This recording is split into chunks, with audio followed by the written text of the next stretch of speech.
हाँ जी। नमस्कार सभी को। क्या हाल चाल है मेरे प्यारे बच्चों के?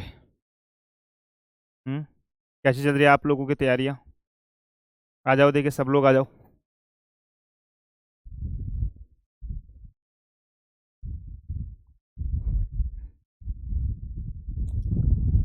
मैं दिख रहा हूँ सबको?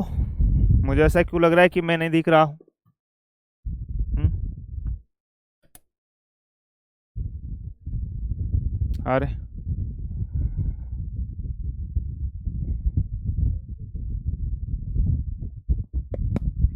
नमस्कार सबको, नमस्कार सबको, राधे राधे सबको, जय श्री कृष्ण। क्या मैं आप सब लोगों को दिख रहा हूँ? हम्म, एक बार बताना मेरे प्यारे बच्चों।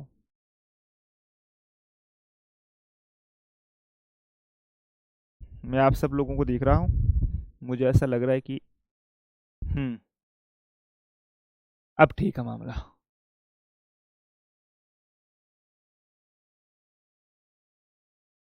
हाँ जी साहब, राम राम जी, राम राम सबको, राम राम। सुनीता, देवेंद्र, अब दिख रहा हूँ सबको ना, अब दिख रहा हूँ सब लोगों को। अब देख सकते हैं आप लोग।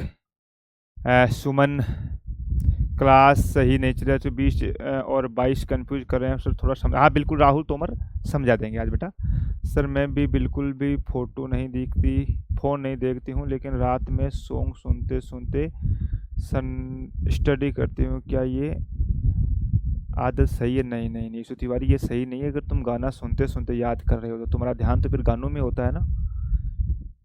हाँ, वो आर आरक्षण वाला है कि उसमें क्रिमिलियर एंड नॉन क्रिमिलियर कैसे? बेटा क्रिमिलियर नॉन क्रिमिलियर का मैंने आपको बताया था कि जिनकी एज 8 लाख से ज़्यादा है वो क्रिमिलियर के अंतर्गत आता है, यानी उनको ओबीसी में आरक्षण नहीं मिलेगा।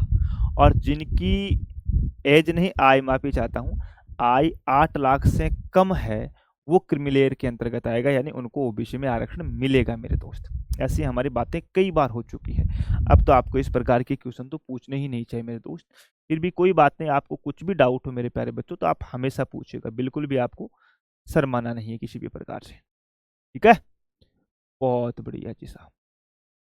चलो जी, किसी मेरे प्यारे बालक को अब कुछ पूछना है तो वो पूछ सकता है, या हम लोग शुरू करें दोस्त, या हम लोग है वो शुरू करें मेरे प्यारे डियर। ठीक है? कल हमने हमारी जो लास्ट क्लास थी उस क्लास के अंतर्गत हम लोग आर्टिकल 22 पढ़ रहे थे, है ना यार? इसमें कुछ बॉटम, हाँ ये हो गया, ये लो जी। तो कमेंट में दिक्कत आ रही थी ना, इसलिए मैं थोड़ा सा विकास, गरल, साविया खान, निर्मला, सोनू, महेंद्र सिंह, कुशाल, अनिश कुमारी। सर क्लास में दिक्कत बहुत होती है। अब नहीं होगी बेटा, अब नहीं होगी। भारतीय संविधान में मूल करते हुए किस समिति की सिफारिश पे जोड़े गए थे? हिमांशु बताएंगे, है ना, ये सरदार स्वर्ण सिंह समिति है, आगे बताएंगे। अभी आप वहां पे मत पहुंचो। अभी हम जैसे जैसे चल रहे हैं ना वैसे वैसे आप लोग चलते रहो मेरे दोस्त। ठीक है जी? चलिएगा। पिछली क्लास के अंतर्गत हमारी बातें हुई थी आर्टिकल 22 से आर्टिकल 22 का सब क्लोज 3, जिसके अंतर्गत मैंने आपको बताया था कि साहब आर्टिकल जो 22 का 1 और 22 का 2 जिसमें हमने पढ़ा था, है ना, जिसमें हमने पढ़ा था मेरे प्यारे बच्चों कि कोई भी व्यक्ति होगा उसको गिरफ्तारी का कारण बताना होगा, और गिरफ्तार करने के बाद में वो अपने पसंद का वकील कर सकता है ना। और तीसरा मैंने आपको बताया था कि 24 घंटे के भीतर भीतर उसको मजिस्ट्रेट के समक्ष पेश करना होगा। ठीक है? ये कल हमारी बातें हो चुकी थी। फिर मैंने आपको 22(3) में लिखा है कि साहब कुछ लोगों को ये जो उपरोक्त सुविधाएं हैं, यानी उसको गिरफ्तारी का कारण बताना, मजिस्ट्रेट के समक्ष पेश करना, उसके पसंद का वकील दिलाना, ये चीजें कुछ लोगों को नहीं मिलती है। सर वो कौन कौन से लोग हैं? देखो मैं बताऊं, यहां पे जो अपराध होगा ना, हमने कानून तो 2 प्रकार के पढ़े थे, एक आपराधिक कानून और एक दीवानी कानून। अपराध भी मेरे प्यारे बच्चों 2 प्रकार के होते हैं। यहाँ पे जो विधि है आर्टिकल 22 के अंतर्गत, एक है दंडात्मक निरोध, है ना, एक शब्द है दंडात्मक निरोध।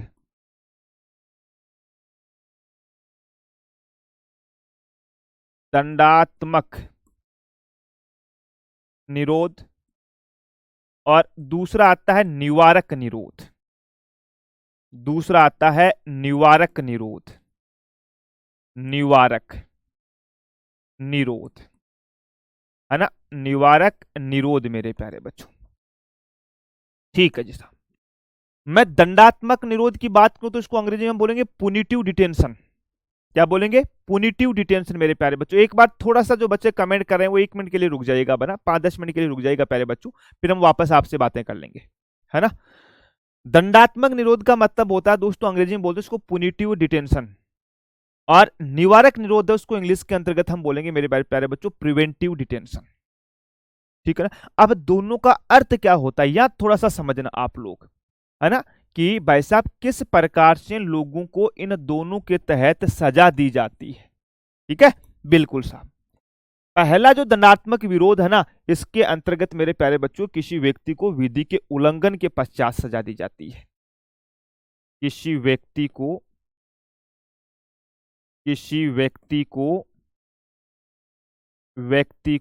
विधि के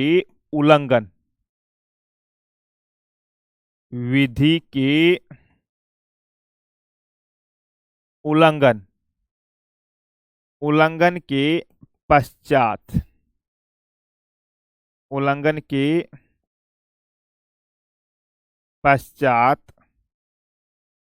दंड दिया जाता है, तो प्यारे बच्चों आप लोगों को ध्यान रखना है ना। मान के चलो कोई ए नाम का व्यक्ति है, उस ए नाम के व्यक्ति ने अगर किसी भी प्रकार से कोई विधि का उल्लंघन किया है, किसी के साथ मारपीट की है, कोई चोरी की है या कोई और गलत काम किया है, तो उसको जो सजा देते हैं उसको दंडात्मक निरोध कहते हैं। ठीक है ना। निवारक निरोध होता है मेरे प्यारे बच्चों कि किसी व्यक्ति को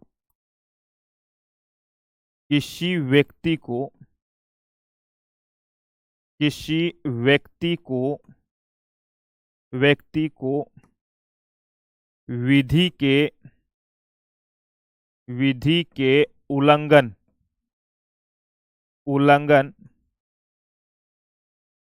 उल्लंघन करने की आशंका के आधार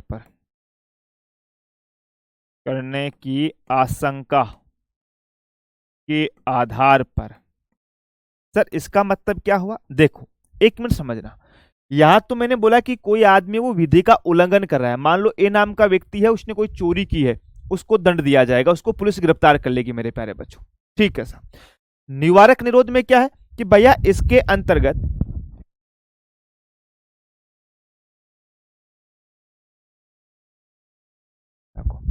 ठीक है ना। दूसरी चीज मेरे प्यारे बच्चों निवारक निरोध के अंतर्गत है कि किसी व्यक्ति को विधि के उल्लंघन करने की आशंका के आधार पर गिरफ्तार किया जाता है। आधार पर गिरफ्तार मतलब ये है, मान लो ए नाम का व्यक्ति अगर उसने चोरी की है तो पुलिस उसको गिरफ्तार कर लेगी और दंड देगी, उसको दंडात्मक निरोध बोला जाता है। निवारक निरोध का मतलब है कि ए नाम का व्यक्ति उसने चोरी की नहीं है, लेकिन पुलिस को ऐसी आशंका है। अब देखो यहां थोड़ा सा एक है ना बड़ा पेचीदा मामला है कि पुलिस को ऐसी आशंका लगी, पुलिस को ऐसा लगा कि भाई ये आदमी चोरी कर सकता है। अब मान के चलो तुम लोग हो, तुम किसी गार्डन के अंतर्गत बैठे हो या तुम कहीं सार्वजनिक स्थान के ऊपर तुम बैठे हो, पुलिस ने आकर के पकड़ लिया और पुलिस बोलेगी साहब हमें तो लगा कि तुम यहाँ पे हुड़दंग मचाओगे, हमें तो लगा कि तुम यहाँ बदमाशी करोगे।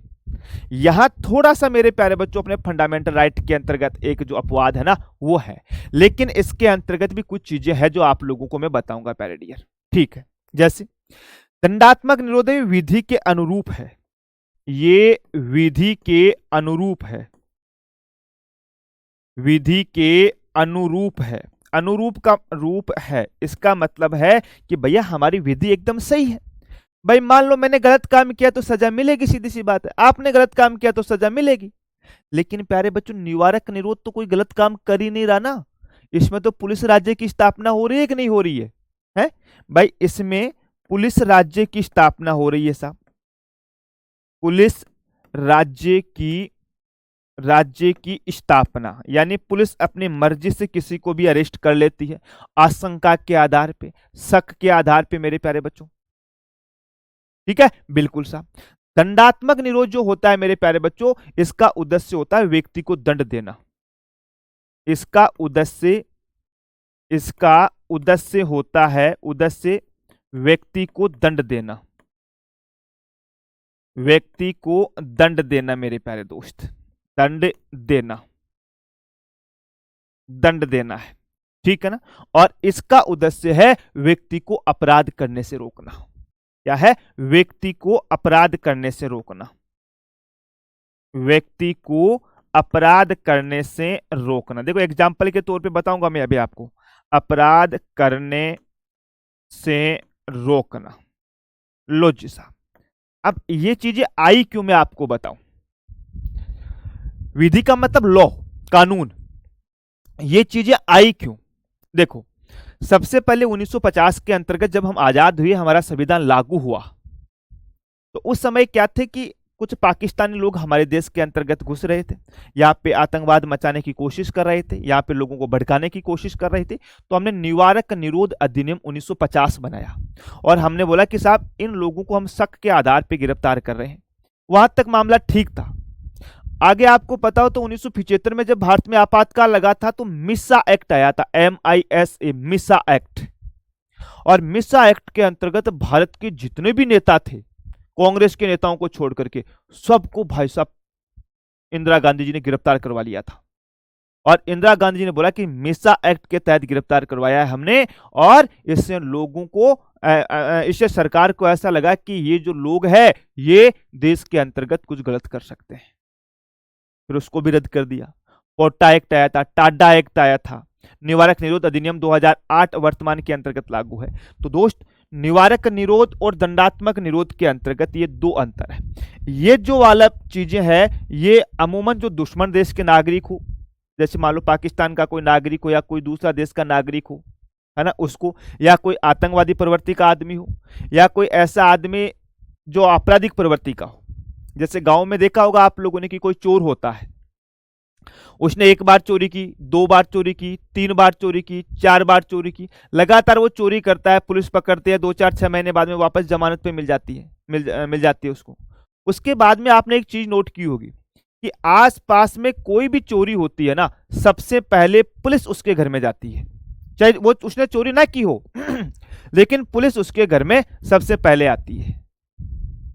क्यों? क्योंकि पुलिस को आशंका होती है कि हो सकता है उसने दोबारा चोरी की हो मेरे प्यारे दोस्तों। तो यह है अपना निवारक निरोध और दंडात्मक निरोध प्यारे बच्चों। अब आपके दिमाग में एक चीज आती है, ठीक है साहब, यह आर्टिकल 22(3) के अंतर्गत था। अब आर्टिकल 22(4) से लेकर के आर्टिकल 22(7), आर्टिकल 22(4) से लेकर के आर्टिकल 22(7) तक जो है वो मेरे प्यारे बच्चों किनको है, ये जो है ये भैया निवारक निरोध के तहत गिरफ्तार व्यक्तियों को अधिकार दिए गए। निवारक निरोध, निवारक निरोध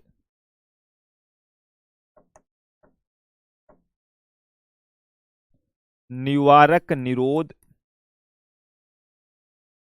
एक्ट के तहत गिरफ्तार किए गए व्यक्ति को, गिरफ्तार किए गए व्यक्तियों को है, ये किए गए व्यक्तियों को। लो जी साहब, मतलब सर, हाँ अच्छा, मेरा भाई आज आपसे मिले, नोएडा आया था BSF कश्मीर से, पर आप मिले नहीं, वो वापस निकल गए। बेटा हमें पता नहीं था ना, ऐसा तो हो ही नहीं सकता कि हम किसी से मिले नहीं हो, है ना। हमारे संस्थान में कोई ना कोई जरूर मिला होगा, है ना, कोई ना कोई जरूर मिला होगा मेरे प्यारे बच्चों। हाँ, डिटेन भी किया जा सकता है, बिल्कुल बिल्कुल डिटेन भी किया जा सकता है, ठीक है। अब देखो मैं आपको एक चीज बताऊं, अब तुम्हारे दिमाग में एक चीज आती है कि यार सर एक बात बताओ, आपने बोला कि निवारक निरोध के तहत जो व्यक्ति है उसके उस एक्ट के तहत पुलिस किसी को भी गिरफ्तार कर लेगी, ठीक है। आप कल SHO बनोगे, आपने तो अपने दोस्त से दुश्मन, आपका कोई दुश्मन है, उसका बदला लेना है, उसको उठा लाए और ला करके आपने बोल दिया कि साहब हमें तो शक है कि ये आदमी गलत काम कर सकता है, कोई ना, कर सकते हैं आप गिरफ्तार, लेकिन हम उसको कितने एक दिन गिरफ्तार कर सकते हैं सर, कितने एक दिन तक रोक सकते हैं हम उसको? भाई इस अधिनियम के तहत मेरे प्यारे बच्चों कोई भी व्यक्ति है उसको अधिकतम 3 माह तक जेल में रख सकते हैं। निवारक निरोध के तहत गिरफ्तार किए गए व्यक्ति को, इस चीज का ध्यान रखना, परीक्षा में पूछा जा गया कई बार ये। निवारक निरोध एक्ट के तहत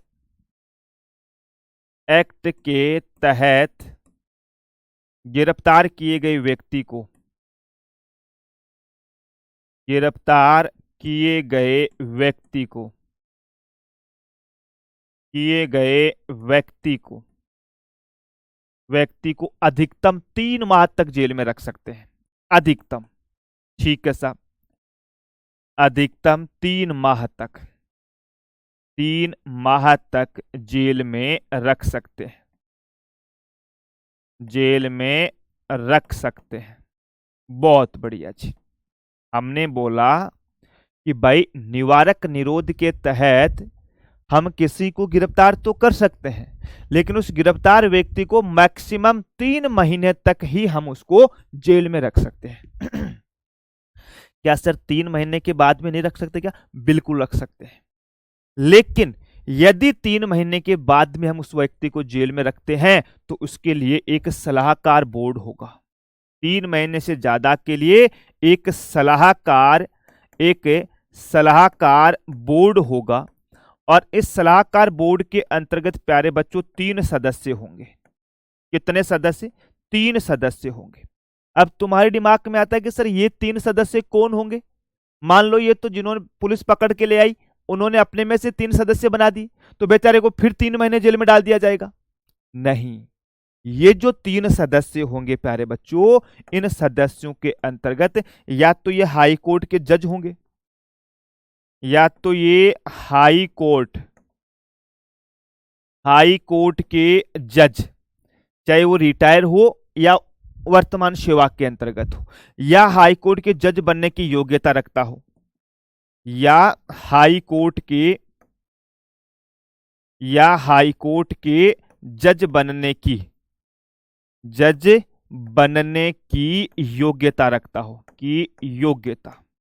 लो जी साहब, हमने बोला कि निवारक निरोध एक्ट के तहत गिरफ्तार किए गए व्यक्ति को हम मैक्सिमम 3 माह तक उसको जेल में रख सकते हैं। अगर कोई शत्रु देश का नागरिक हमने शक के आधार पर उसको गिरफ्तार किया है तो 3 महीने बाद में हम जेल में उसको तभी रखेंगे जब हम एक अपना बोर्ड बनाएंगे। उस बोर्ड में 3 मेंबर होंगे, और वो 3 मेंबर कौन कौन होंगे? या तो हाई कोर्ट के कोई पूर्व जज होंगे या वर्तमान जज होंगे। ठीक है, बहुत बढ़िया। या मेरे प्यारे बच्चों हाई कोर्ट के जज बनने की वो योग्यता रखता हो। क्लियर? ये मेरे प्यारे डियर हम उसको अधिकार देते हैं। दूसरा, निवारक निरोध अधिनियम के तहत मेरे प्यारे बच्चों अगर किसी व्यक्ति को गिरफ्तार किया जाता है तो उसको अपना स्वयं का पक्ष रखने का भी मौका हम लोग देते हैं। ठीक है। तीसरा, निवारक निरोध के तहत गिरफ्तार किए गए व्यक्ति को हम उसको सूचना भी देते हैं कि भाई तुम्हें हम गिरफ्तार इस एक्ट के तहत किया है। ठीक है जी, बहुत बढ़िया। अब एक चीज का ध्यान रखना जो आपकी एसआई में आपकी बार प्रश्न छप सकता है, ये जो निवारक निरोध अधिनियम है ना, ये संघ सूची का है, किसका है बताओ? देखिए, निवारक निरोध एक्ट, निवारक निरोध समवर्ती सूची का विषय है, ऐसे लिखो आप इसमें, समवर्ती सूची का विषय है, सूची का विषय। अब आपको पता समवर्ती सूची का विषय है तो मेरे प्यारे बच्चों, मेरे प्यारे दोस्तों, आपको जब पता चल जाता है कि साहब समवर्ती सूची का विषय है तो इसके ऊपर कानून बनाने का अधिकार हमारे राज्य को भी है और हमारे केंद्र सरकार को भी है, यानी मोदी जी को भी है और भजनलाल जी को, दोनों को है। और मेरे दोस्त, अब की बार आपकी एसआई के अंतर्गत इस प्रकार का प्रश्न पूछा जा सकता है। सर आप ऐसा कैसे कह सकते हैं? क्योंकि मेरे प्यारे बच्चों, अगर हम प्रीवियस ईयर एग्जाम्स में देखें तो दोस्तों इस प्रकार के क्वेश्चन काफी पूछे गए हैं साहब। बताओ जी, अब आप लोगों से बात करते हैं 2 मिनट है। मैं साइड में हट जाता हूं, फटाफट से लिख लीजिएगा, फटाफट से लिख लीजिएगा मेरे प्यारे बच्चों, तब तक मैं आपके कमेंट पढ़ लेता हूं। शिवानी बोल रही है कि क्लास रुक गई, वापस चल रही है। रतन जी बहुत बढ़िया। और गिरफ्तार या गिरफ्तार मतलब मैं समझ नहीं पाया आप क्या कहना चाहते हैं। गिरफ आता है, पे नहीं आता है। फै पे नहीं आता, गिरफ्तार आता है मेरे प्यारे बच्चों ना। फै मैंने ऊपर लिख रखा है, फै मैंने नीचे लिख रखा है ना। हाँ जी साहब। चलो जी। सरिता, सर पाक को दुश्मन क्यों माना जाता है? वो तो अपना ही पार्ट है बेटा, अपनी औलाद है वो, लेकिन अपनी नकारा औलाद है प्यारे बच्चों। हाँ ठीक है ना, नकारा औलाद है अपनी। सुमन, सरिता बोलेगी नमस्ते गुरुजी, आप बहुत अच्छा पढ़ाते हो, कोई डाउट नहीं रहता, बहुत बढ़िया मेरे प्यारे डियर।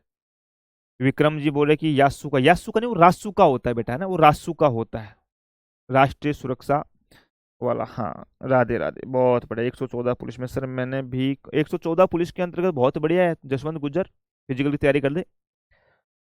कॉल किया था शिखर में मिले यार, मैं शिखर आया ही नहीं, हिमांशु से नहीं, मैं शिखर आऊंगा 25 तारीख को, मैं शिखर 25 तारीख को आऊंगा। नहीं, जेल में इनको अलग रखेंगे, बाकी कैदियों की तरफ नहीं रखेंगे। मैं अमित तिवारी कल भी बताया था आपको, नहीं रख बढ़ सकता है ना, पोस्ट प्रेफरेंस में चेंज नहीं कर सकते प्यारे डियर।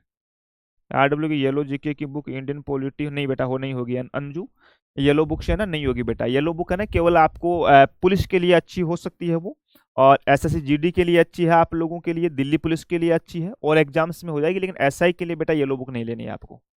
ठीक है, चलो अब आगे लिखते हैं हम लोग।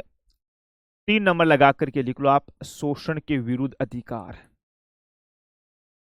शोषण के विरुद्ध मूल अधिकार। शोषण के विरुद्ध मूल अधिकार। लो जी साहब, है ना, शोषण के विरुद्ध मूल अधिकार कौन से आर्टिकल में आते हैं? आर्टिकल 23 और 24, है ना, आर्टिकल 23 और 24। लो जी साहब, आर्टिकल 23 और 24 मेरे प्यारे बच्चों, क्लियर? ठीक है जी। हाँ शिवानी, मैं सिक्कर छू बेटा, ठीक है। चलिएगा अब वापस, थोड़ा सा कमेंट बंद कर देना। हाँ सर, मैं अभी आई हूँ लाइव में, बच्चों को योगा करा रही थी, थोड़ा लेट हो गई, कोई ना मीनाक्षी जी। हाँ 10 बजे तक योगा कराते हैं आप? योगा तो सुबह सुबह होते हैं ना। हाँ देवेंद्र सिंह, ओनली शक होने पर कैसे जेल में कर सकते हैं, कोई प्रूफ भी ना? बेटा कर सकते हैं, यही तो थोड़ी सी दिक्कत है। पुलिस को लगे कि यह आदमी कुछ हुड़दंग बचा सकता है, तो उसको जेल में डाल सकती है ना, डाल सकती है मेरे प्यारे बच्चों। ठीक है जी साहब, हम बात करते हैं आर्टिकल 23 के अंतर्गत। आर्टिकल 23 छोटे छोटे हैं, 23 और 24 ज्यादा बड़े नहीं है दोस्तों। आर्टिकल 23, है ना, इसमें बोला गया है मानव दुर्व्यापार। क्या बोला गया है? मानव दुर्व्यापार, ह्यूमन ट्रैफिकिंग, मानव दुर्व्यापार,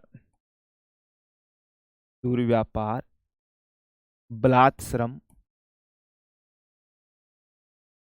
बलात् श्रम व बेगार प्रथा पर रोक है। क्या है? बलात् श्रम व बेगार प्रथा के ऊपर रोक मेरे प्यारे बच्चों। बलात् श्रम व बेगार प्रथा, बेगार प्रथा निषेध, बेगार प्रथा निषेध, 3 चीजों का उल्लेख किया हमने। हमने यहां पर 3 शब्द लिखे हैं। पहला शब्द आता है अपना मानव दुर्व्यापार। मानव दुर्व्यापार क्या होता है? मानव दुर्व्यापार, हम्म? मानव दुर्व्यापार है वो क्या होता है मेरे प्यारे बच्चों? जनाब, मनुष्य की खरीद फरोख्त करना, मानवीय अंगों का खरीद फरोख्त करना, बच्चों महिलाओं का क्रय विक्रय करना प्यारे बच्चों, सब दास प्रथा भी इसी के अंतर्गत आती है? मानवीय अंगों का, मानवीय अंगों का, अंगों का खरीद फरोख्त, खरीद फरोख्त या क्रय विक्रय, आसान भाषा में लिख लो आप, क्रय विक्रय, क्रय विक्रय, महिला एवं बच्चों का क्रय विक्रय, महिला एवं बच्चों का क्रय विक्रय, बच्चों का क्रय विक्रय, क्रय विक्रय, है ना, दास प्रथा, दास प्रथा आदि प्रतिबंध है, आदि पर रोक, आसान भाषा में लिख लो। ठीक सर, इनका मतलब क्या हुआ, थोड़ा सा हमें समझो। देखो, मानव दुर्व्यापार का मतलब एक लाइन में, मानव का मतलब मानव हो गया, मनुष्य हो गया, दुर्व्यापार का मतलब है उसका व्यापार करना। जैसे हम लोग हैं, चाहे मैं मान लो चाहे आप मान लो, हमें किसी भी प्रकार से हमें कोई खरीद नहीं सकता है, ना ही कोई बेच सकता है, ना हमें कोई खरीद सकता है, ना हमें कोई बेच सकता है, ना कोई महिलाओं को खरीद सकता है, ना कोई महिलाओं को बेच सकता है, ना बच्चियों को खरीद सकता है, ना बच्चियों को बेच सकता है, ये इलीगल है। और जो प्रोस्टिट्यूशन आती है प्यारे बच्चों, वेश्यावृत्ति के ऊपर जो प्रतिबंध है, वो भी इसी आर्टिकल के अंतर्गत आता है कि अगर कोई महिला या अगर कोई पुरुष अगर इस प्रकार का गलत काम कर रहा है पैसों के लिए, तो वो इलीगल है मेरे प्यारे बच्चों। क्या है वो? इलीगल है। हालांकि देखो, पर्दे के पीछे बहुत सारी चीजें चलती है, बहुत सारे काम होते हैं, लेकिन इलीगल की बात कर रहा हूं मैं, ये गैर कानूनी है। किसी भी प्रकार से छोटे बच्चों को खरीद फरोख्त नहीं सकते। अमूमन अपने राजस्थान के अंतर्गत आपने कई बार पढ़ा होगा, जो अपना दक्षिण वाला बेल्ट है, डूंगरपुर की बात करूं मैं, बांसवाड़ा की बात करूं, प्रतापगढ़ की बात करूं, वहाँ बहुत गरीब लोग हैं। कई बार भास्कर अखबार में आपने पढ़ा होगा कि वहाँ माँ बाप है, वो अपनी छोटी बच्ची होती है, 10 साल की होती है, 12 साल की होती है, 15 साल की होती है, उसको बेच देते हैं वो। और बेचते क्या, वो लीज पे देते हैं, 3 साल के लिए, 5 साल के लिए उस लड़की को लीज पे दे देते हैं कि भाई 3 साल, 4 साल, 5 साल बाद ले जाओ तुम, और हमें 4 लाख 5 लाख दे दो, हमारा कर्जा उतार लेंगे, फिर वापस छोड़ देना। सब नहीं करते हैं, हजारों में एक दो तीन, भाई हजारों में एक दो तीन मेरे प्यारे बच्चों। ठीक है ना? तो इस प्रकार की चीजें दोस्तों पूर्णतः बेन है साहब। ठीक है, बहुत बढ़िया साहब।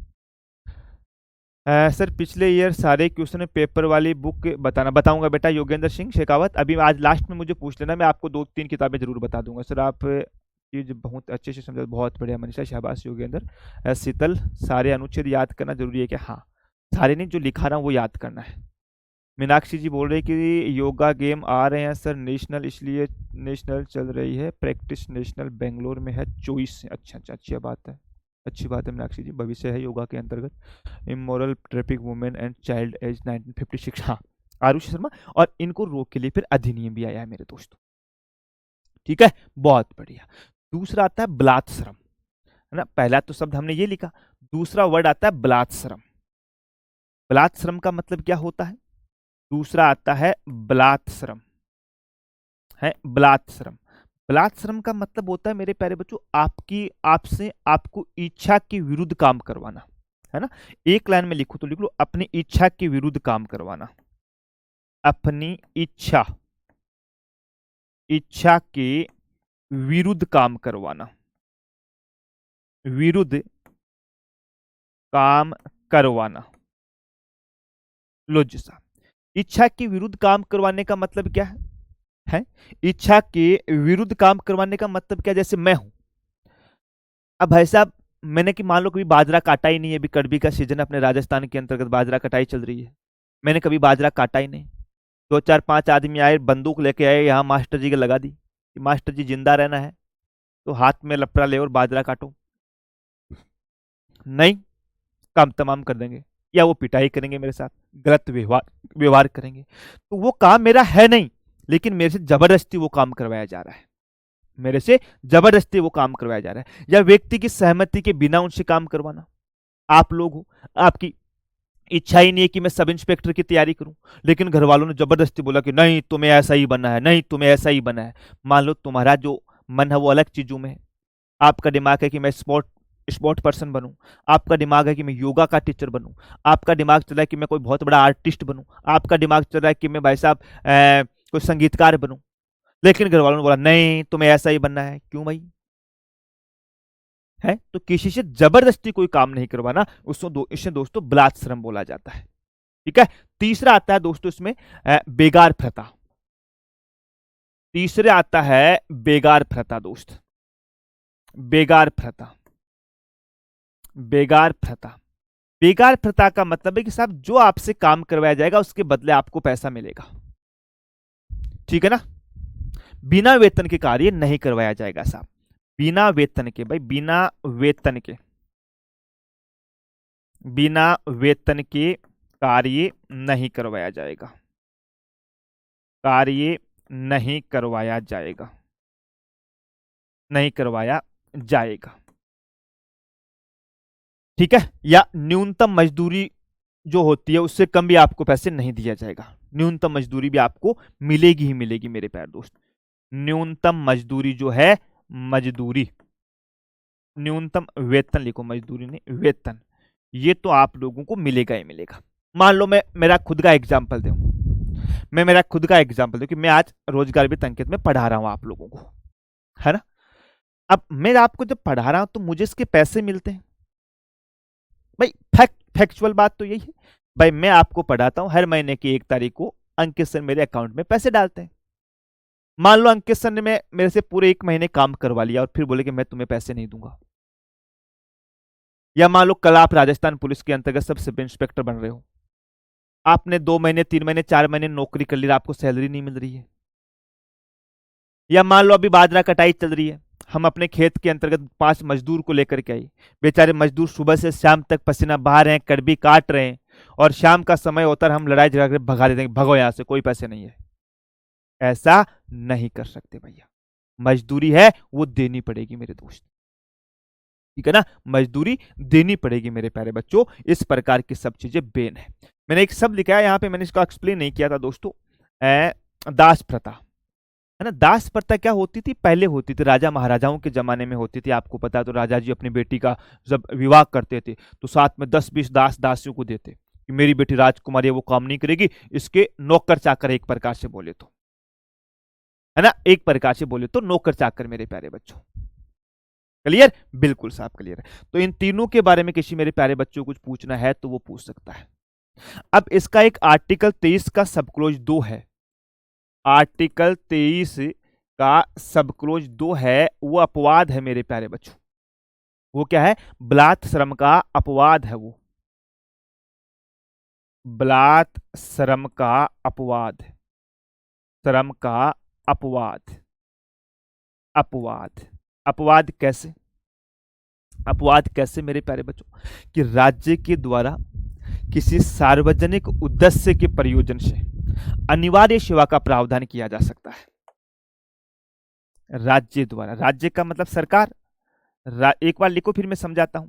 राज्य द्वारा किसी अनिवार्य सेवा के लिए, किसी अनिवार्य सेवा के लिए, अनिवार्य सेवा का मतलब क्या हो गया आप समझिए दोस्तों। अनिवार्य, राज्य द्वारा किसी सार्वजनिक सेवा के लिए, अनिवार्य सेवा नहीं, माफी चाहता हूं, राज्य के द्वारा किसी सार्वजनिक उद्देश्य के लिए अनिवार्य सेवा का, ऐसे लिखो, शुद्ध भाषा में ऐसे लिखो कि राज्य द्वारा किसी सार्वजनिक, किसी सार्वजनिक, सार्वजनिक उद्देश्य या प्रयोजन के लिए, या प्रयोजन के लिए, के लिए, प्रयोजन मतलब कोई भी काम कर रहे हैं मेरे प्यारे बच्चों, है ना, के लिए अनिवार्य सेवा का प्रावधान, अनिवार्य सेवा का प्रावधान,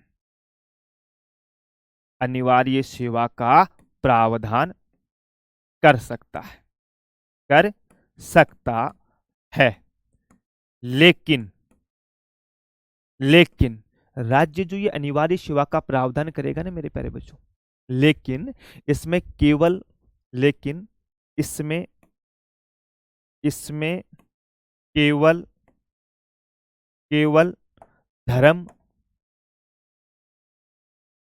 कि भाई तुम्हारा धर्म क्या है मेरे प्यारे बच्चों, मूलवंश जाति, धर्म, मूलवंश जाति, जाति और वर्ग, जाति और वर्ग के आधार पर भेदभाव नहीं किया जाएगा, के आधार पर मेरे प्यारे बच्चों भेदभाव नहीं किया जाएगा, के आधार पर,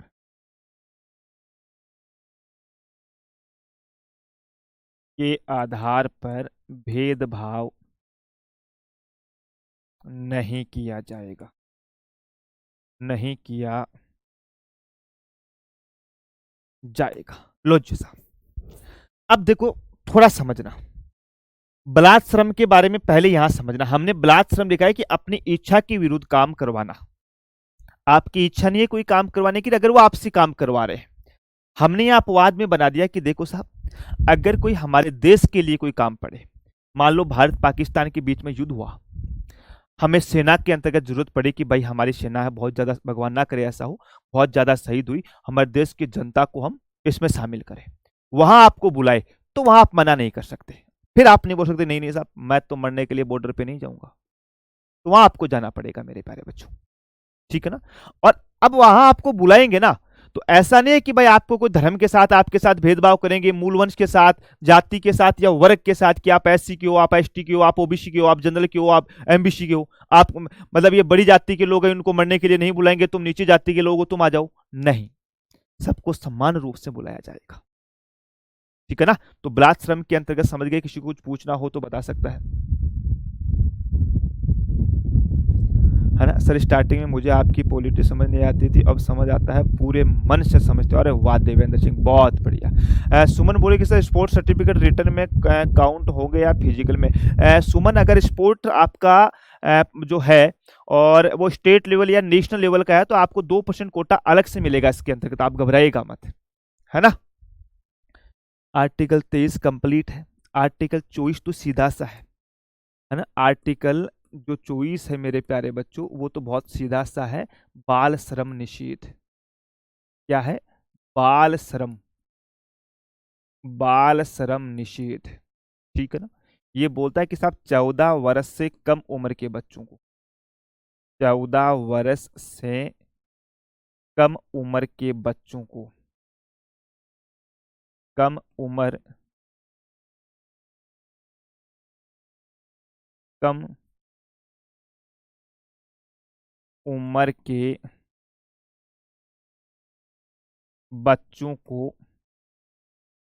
14 साल से जो कम उम्र के बच्चे हैं मेरे प्यारे बच्चों, उनको कारखाने, खान और जोखिम, 3 शब्दों का प्रयोग किया गया है। 14 वर्ष से कम उम्र के बच्चों को खानों में, या खदान, या खाने की बात है खदान, ठीक है। फिर लिख सकते हैं हम लोग इसके अंतर्गत मेरे प्यारे बच्चों कारखाना, कारखाना, और एक शब्द का क्या है, जोखिम वाले काम, जोखिम वाले काम, ठीक है ना। 3 वर्डों का प्रयोग किया गया, खदान, कारखाना, जोखिम वाले काम, कि 14 वर्ष से कम उम्र के बच्चों को खदान, कारखाना व जोखिम वाले काम नहीं करवाए जाएंगे साहब, नहीं करवाए जाएंगे। लो जी साहब, करवाए जाएंगे, ये आपको ध्यान रखना है। अब इसमें एक चीज का ध्यान रखना है, हमारे संविधान में कहीं पर भी जोखिम वाले काम को परिभाषित नहीं किया गया है, इसको परिभाषित नहीं किया गया है। लो जी साहब, कि कौन सा काम जोखिम में होगा और कौन सा काम जोखिम में नहीं होगा प्यारे दोस्त, ये इसके अंतर्गत शामिल नहीं किया गया है। और आपको पता हो तो इस अधिनियम को और अधिक सार्थक बनाने के लिए, और अधिक सार्थक बनाने के लिए मेरे प्यारे बच्चों 1986 के अंतर्गत बाल श्रम प्रतिषेध एवं विनियम अधिनियम बनाया गया था। पता है आप लोगों को, 1986 के अंतर्गत बाल श्रम प्रतिषेध एवं विनियम, प्रतिषेध एवं विनियमन एक्ट 1986, ठीक है। और 2016 के अंतर्गत इसमें संशोधन किया गया। क्या? 2016 के अंतर्गत मेरे प्यारे बच्चों इसमें संशोधित किया गया, और इसका नाम हो गया प्यारे बच्चों बाल एवं किशोर श्रम प्रतिषेध एवं विनियम, है ना। 2016 के अंतर्गत समझना, एक बार मैं इसका कारण बताऊंगा। 2016 में बोला बाल एवं किशोर, या ऐसे लिखे किशोर एवं बाल श्रम, सब ज्यादा कौन सा, बाल एवं किशोर ज्यादा अच्छा रहेगा ना। बाल एवं किशोर श्रम एवं किशोर श्रम प्रतिषेध एवं विनियम, प्रतिषेध एवं विनियमन, विनियमन एक्ट 1986 मेरे प्यारे बच्चों। लो जी साहब मेरे दोस्त, यहां आप लोगों को दो चीजों का ध्यान रखना है ना।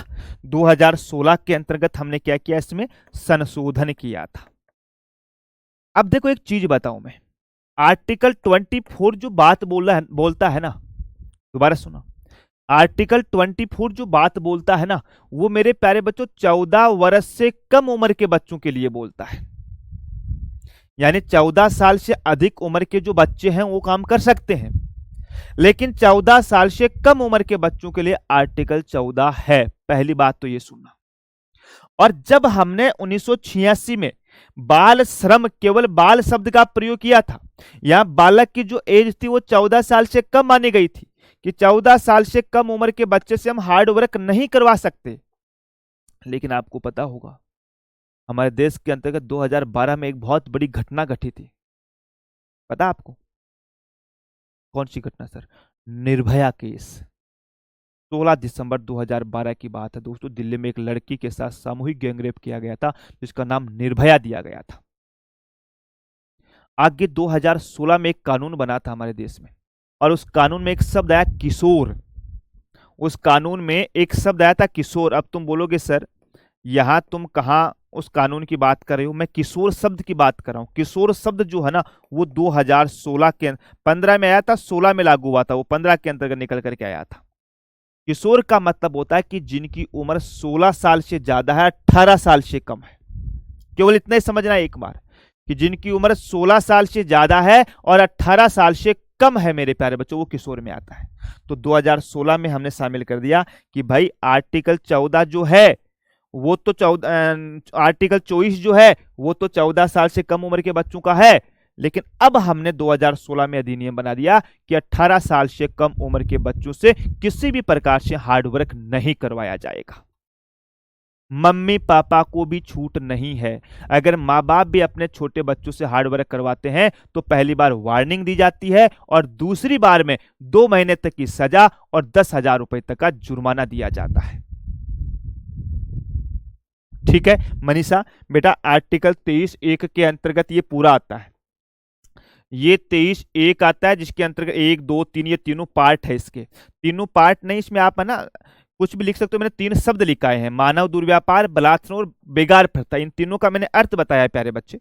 आप चाहो तो आपको अगर इसमें इस प्रकार से कंफ्यूज हो मेरे प्यारे डियर, तो आप ऐसे लिख सकते हो, इनको स्टार लगा लो, इनके है ना स्टार लगा लो मेरे प्यारे। थोड़ी सी कॉमन सब ध्यान रखा करो। और यह आर्टिकल 23 का सब क्लोज 2 है, जो बोलता है कि साहब बलात् श्रम का अपवाद हमारे देश में अगर आपकी जरूरत पड़ी तो हम आपको बुला सकते हैं मेरे प्यारे डियर, लेकिन इस आधार पे भेदभाव नहीं करेंगे मेरे दोस्तों। ठीक है, और ये आर्टिकल 24 है, ये कंप्लीट करवा दिया। सर एक बार दोबारा पढ़ करके बता दो। सरिता बेटा जी आप ध्यान रखना, आर्टिकल 24 है वो बाल श्रम को निषेध करता है, यानी 14 साल से कम उम्र के बच्चों से हम हार्ड वर्क नहीं करवा सकते मेरे प्यारे डियर, है ना। 14 साल से कम उम्र के बच्चों से हम हार्ड वर्क नहीं करवा सकते। लेकिन इसके अंतर्गत हम लोगों ने एक बात बोली है, क्या बोली है कि भैया घरेलू कार्यों में बच्चे, घरेलू कार्यों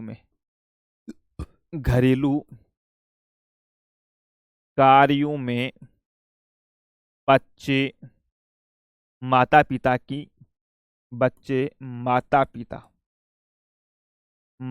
पिता पेरेंट्स की सहायता कर सकता है, लो जी साहब, है ना, घरेलू कामों के अंतर्गत मेरे प्यारे बच्चों। हाँ बात जो काट लो। आप देखो अब आप तो कहीं है का वो दिन अपन तो मिले को नहीं, है ना, क्योंकि अपन तो अपनी क्लास के अंतर्गत सब जो है वो 14 का 20 साल से ऊपर वाले हैं, है ना। और जब हम 14 साल के थे तब हमें इस अधिनियम का पता नहीं था भाई, जब हम 14 साल के थे तब इस अधिनियम का पता नहीं था मेरे प्यारे बच्चों। अब बताओ आज का ये प्यारा सा सेशन कैसा लगा? सर फिर 23(1) कहाँ है बेटा? ये 23(1) की तो है, ये जो आपके सामने है, ये 23(1) की तो है। 23(1) में मानव दुर्व्यापार, बलात् श्रम और बेगार प्रथा तीनों आते हैं। हेमराज सैनी जी मेरे भाई, 23(1) में मानव दुर्व्यापार, बलात् श्रम और बेगार निषेध तीनों आते हैं। 23(1) में मैंने लिख भी दिया है हल्का सा, है ना, मैंने लिख भी दिया है। अरे वही बात है, तुमने गणित में नहीं पढ़ा क्या, जिसके आगे किसी प्रकार का निशान नहीं होता तो वो संख्या प्लस में ही मानी जाती है, हैं? अरे बताओ, 8 बजे क्लास हिंदी की 9 से 10 कर दीजिए यार, वो तो वो गुरुजी खुद करेंगे अपने, हम थोड़ा ना करेंगे, बताओ। सर पिछले ईयर सारे क्वेश्चन पेपर वाली किताब देखो, बहुत बढ़िया योगेंद्र जी। मैं आपको बताऊं, देखो अभी आपको मार्केट से कोई ज़्यादा किताबें नहीं खरीदनी है ना। एक किताब के ऊपर काम तो अपना भी चल रहा है, आरडब्ल्यूए का भी चल रहा है, लेकिन उसमें थोड़ा सा समय लग जाएगा। आप है ना, मार्केट में एक किताब आती है दिशा 2020 नाम से। कल एक बालक था सचिन चौधरी, उसने मेरे से फोन भी किया था, मैंने उसको बताया भी था। दिशा 2020 में प्रीवियस ईयर क्वेश्चन आते हैं। अब उसको पढ़ना कैसे है, जैसे मैं आपको फंडामेंटल राइट पढ़ा रहा हूं। अब देखो यार, ऐसा तो है नहीं कि मैं आपको सब कुछ लिखा दूंगा, ये तो संभव ही नहीं होता। दुनिया का कोई ऐसा टीचर नहीं होगा जो अपने नोट्स में सब कुछ लिखवा दे। हाँ, मैं बहुत कुछ लिखवा रहा हूं आपको और बहुत कुछ समझा रहा हूं, फिर भी कुछ छोटे मोटे फैक्ट है वो छूटते हैं। पता है आपको, इंसान है, मानवीय भूल भी हो जाती है कई बार। तो आपको क्या करना है, मैंने जैसे फंडामेंटल राइट कंप्लीट किए तो आपको उस बुक्स में से, उस नोटबुक्स में जो बुक्स आती है दिशा 2020, उसमें फंडामेंटल राइट के जितने भी प्रीवियस ईयर क्वेश्चंस हैं उन सब को आप पढ़ डालो। ऐसा ही आप हिस्ट्री में करो, ऐसा ही आप ज्योग्राफी में करो, ऐसा ही आप इकोनॉमिक्स में करो, हर सब्जेक्ट में आप ऐसे करो। और दोस्त, अगर आपने वो दिशा की तीनों बुक्स को बहुत अच्छी तरीके से 3 से 4 बार रिवीजन कर दिया, अपने क्लास नोट्स अच्छी तरीके से पढ़ लिए, हमारी जो आने वाली टेस्ट सीरीज है वो टेस्ट सीरीज दे लिया आपने, तो मैं वादे के साथ कह रहा हूं आप लोगों को, आपका सिलेक्शन कोई नहीं रोक सकेगा। लेकिन मेहनत, डेडिकेशन वो तो आपको करना पड़ेगा। देखो यार, हम लोग हैं वो आपके साथ चल सकते हैं। मैं तो अमूमन कहा करता हूं कि शिक्षक और सड़क स्वयं अपरिवर्तित रहते हैं, लेकिन इनके मार्ग पर चलने वाला व्यक्ति है वो अपनी मंजिल तक पहुंच ही जाता है। बहुत बढ़िया बरखा बानो, शाबाश। हाँ, मैंने मेरे नंबर है, मोबाइल नंबर है, पहले पुरानी क्लासों के अंतर्गत दे रखा है भाई। देवेंद्र सिंह, आर्टिकल 1924 में, 1986 में, 1924 नहीं है बेटा, जो 24 है 1986 में, वो तो एक्ट आया था, हमने बाल श्रम के ऊपर रोक लगाई है ना। जैसे शिक्षा का अधिकार है, आर्टिकल 21 में मैंने पढ़ाया, हमने 86वां संविधान संशोधन 2002 के तहत मूल अधिकार बना दिया, लेकिन फिर हमने 2009 में उसको एक्ट भी बना दिया, अधिनियम बना दिया कि साहब अब आपको मिलेगा ही मिलेगा, लागू करना है आपको। वैसे ही 1986 में हमने एक अधिनियम बनाया जिसमें बोला कि आप बच्चों से काम नहीं करवा सकते, आप मम्मी पापा भी अपने बच्चों से काम नहीं करवा सकते साहब, ठीक है ना। हाँ जी साहब। रेगुलेटिंग एक्ट कुशाल शर्मा, मैंने आपको कल भी बताया था, आज भी बता रहा हूं बेटा, लास्ट में पढ़ाऊंगा मैं। रेगुलेट का मतलब क्या होता है, रेगुलेट करना, किसी चीज को नियंत्रित करना, है ना, तो मैं बाद में बताऊंगा आपको। हाँ, अलग अलग सब्जेक्ट की आती है सुमन, ये एक इंडिया जीके की एक आएगी और राजस्थान की 2 आएगी, जिसमें एक में तो आएगी राजस्थान की राज व्यवस्था और राजस्थान की अर्थव्यवस्था, और एक आएगी जिसमें राजस्थान का आर्ट एंड कल्चर, राजस्थान का भूगोल और राजस्थान का इतिहास वाला, क्योंकि बड़ा पार्ट है राजस्थान का जीके का। 3 किताबें मेरे हिसाब से मुश्किल से 100 रुपए की हो तो 300 साढ़े 300 रुपए की आएगी। और देखिए यार, एक बात बताऊं, थोड़ा सा पढ़ाई के ऊपर आप पैसे खर्च कर देना, अच्छी किताब लेना, भले ही ब्रांडेड कपड़े मत पहनना आप लोग, दीपावली पे भले ही नई ड्रेस मत लेकर के आना, लेकिन अच्छी किताब जरूर ले आना, है ना भाई, अच्छी किताब जरूर ले आना चाहिए। भले ही मोबाइल के फटा कवर रख लेना आप लोग, लेकिन मेरे दोस्त अच्छी किताब ले आना मार्केट से, क्योंकि ये किताबें आप लोगों का भविष्य सुधार देगी भाई, ये आपका भविष्य सुधार देगी मेरे प्यारे बच्चों। ठीक है, तो चलता हूं मैं बेटा, कल मिलेंगे। अब हेमराज जी, कहीं मिल जाएगी ये किताब से ना, कहीं मिल जाएगी मेरे प्यारे बच्चों, ये किताब कहीं मिल जाएगी, प्रीवियस ईयर किताब है मेरे प्यारे डियर। हाँ जी, ठीक है ना। और बहुत जल्द हमारे आरडब्ल्यू की बुक का भी काम चल रहा है, वो भी मैं आपको बता दूंगा जब आएगी कि भाई अब आइए आप ले लो वो किताब। हाँ अनिस, दोबारा दोनों के लिए अच्छी आती है वो बुक, दोनों के लिए अच्छी, और वो नया एडिशन लेना उस किताब का आप लोग। ठीक है, अब मैं चलता हूँ, कल मिलूंगा आप लोगों से, तब तक के लिए स्वास्थ्य का ध्यान रखना, बड़ों का सम्मान करना, छोटों से प्रेम करना। जय हिंद, जय भारत।